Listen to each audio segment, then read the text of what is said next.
99X, it's Barnes and Leslie, Veterans Day today. Historyflight.com is the topic. We're talking to Mark Noah, who runs that site, a certified airplane fanatic. There are, these guys have taken nearly 150 missions in 15 countries, Europe and the Pacific. They have positively ID'd over 165 MIAs, and they've recovered the remains of almost 400 MIAs that are still awaiting to be identified. This is an incredible thing. 81,900 missing American service members around the world. And this whole thing, a charity organization, has been put together to find these guys. And I know today, on Veterans Day, aren't you about to do a big walk? Yes, we're engaging in a fundraising walk from Miami down to Key West. Which is a follow-up on members of our organization had walked 2 years ago from Boston all the way to Oregon. Well, you better start walking, Chachi. That's a long way to go. I know. I got the rest of today. But yeah, the walk that they did for History Flight from Boston to Oregon was an incredible achievement in my view. And it was done with the objective of raising awareness about the subject. Most people in America are not aware of the fact that, 82,000 Americans are still missing from World War II, Korea, and Vietnam. I didn't know that. It's extraordinary, too, that a lot of those foxholes are still around and you can find them. And also cemeteries or lost cemeteries. How do you find those? Can you talk about the cemeteries?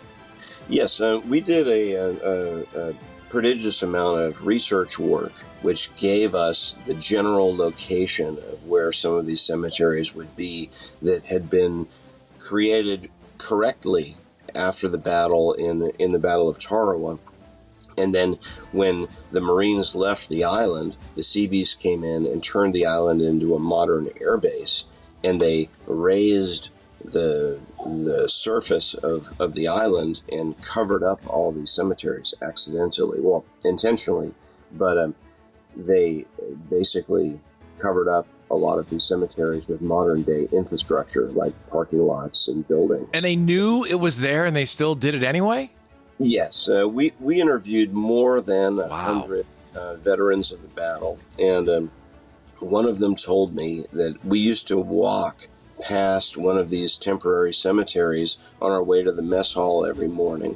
And he goes, one day we went to the mess hall and it was gone. And there was a road there. And he said that the commanding officer of his squadron, which was based on the island after the battle, went in to have a discussion about this with the commanding officer of the Seabees. And the result of the discussion was they got in a fist fight. Wow. And the simple reality of the matter is that the war was more important, so they just got their business taken care of. And in the stratigraphy of the ground that you can see above the man while we're recovering him, you can see about 18 inches of crushed coral rock is the first layer of material in the ground that we had to go through. We had to actually use a jackhammer to get through that.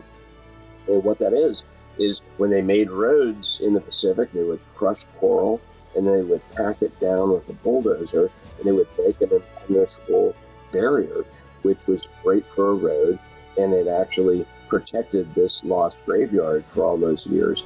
But at the same time, when they came back after World War II to try to find those cemeteries, there was no way. There was no one who would think that, hey, there was a cemetery under a road, so let's look somewhere else.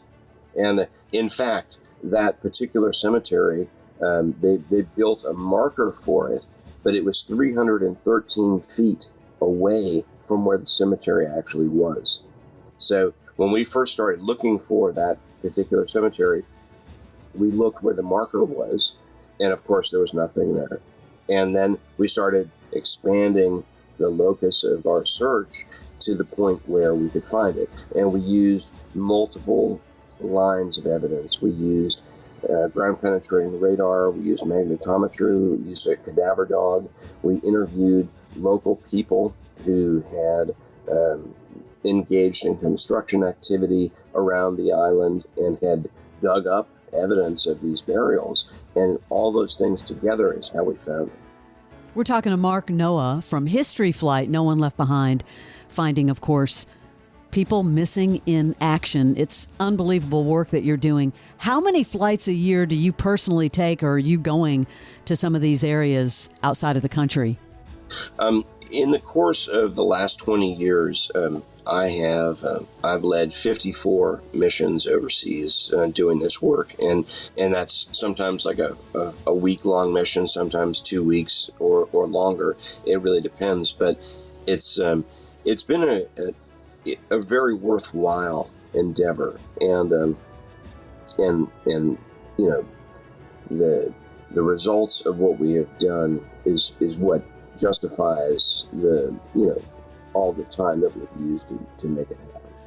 Well, congratulations to you, because I know in the summer of 2015 you were awarded the distinguished and unique honor of being named an honorary Marine by the U.S. Marine Corps. I mean, less than 100 individuals worldwide have had this honor bestowed upon them, so congratulations.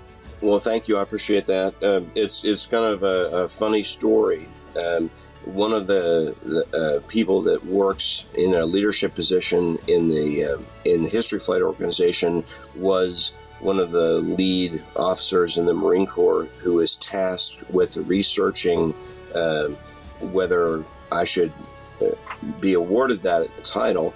And he was given, the Commandant of the Marine Corps gave him 2 files, one on me and one on Chuck Norris, and said, wow. Check these 2 guys out. Are these 2 guys worthy of being honorary Marines? And he did the research and said, yes, indeed, they both are. And it was funny because one of the things that he did is he researched this issue of the fact that I was in the band The Anti-Heroes that wrote the song Find the Fallen. And I asked him about it, and I said, well, what did you guys think of that? And he goes, well, that made us like you more. Nice. Well, this has been fascinating stuff. We love what you and History Flight are doing for all of our fallen soldiers. How can people help, Mark? Tell us how other just regular citizens can support this. Well, thank you for asking. You can go to historyflight.com and check out the history of the organization and all the work that we've done, and then make a small donation, anything from like $1 to $5 or whatever you feel like doing. I mean, if you go to a movie today, it costs $12 or something, and a bag of popcorn is whatever 40. But, yeah, it's a lot more than that. Yes. You are completely hosed constantly by the industry just trying to suck money out of you, and we're not doing that. We're a real Christian charity that is actually going out and helping people to wrap up some of these ethereal details that are so important.